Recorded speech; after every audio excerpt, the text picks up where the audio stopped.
दक्ष news, सामान्यांच्या हक्कासाठी नेहमी दक्ष।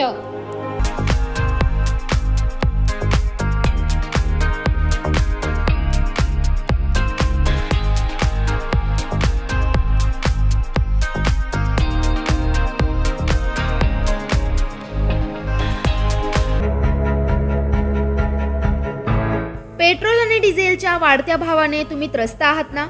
मग आता चिंताच मिटली समजा, कारण देशवासियांसाठी खुशखबर आहे। जगातील पहिली सीएनजी बाईक लॉन्च झाल्याने नागरिकांमध्ये उत्साहाचे वातावरण आहे। बजाज ऑटोने ही पहिली सीएनजी बाईक बाजारात आणली आहे।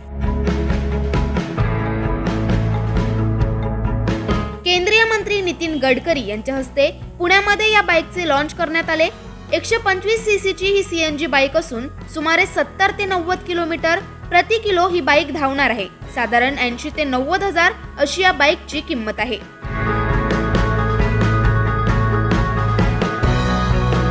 काय आहे या भारतातील पहिल्या सीएनजी बाईकचे वैशिष्ट्य, पाहूयात ग्राफिक्सच्या माध्यमातून। जगातील पहिली सीएनजी बाईक लॉन्च।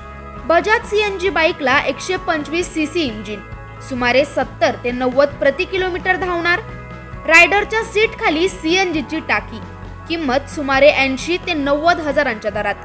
दरम्यान पेट्रोल आणि डिझेलचे भाव वाढत असल्याने आणि त्यात आता सीएनजीची बाईक बाजारात आल्याने नागरिकांमध्ये समाधान दिसून येत आहे। मानसी देशमुख, दक्ष न्यूज, नाशिक।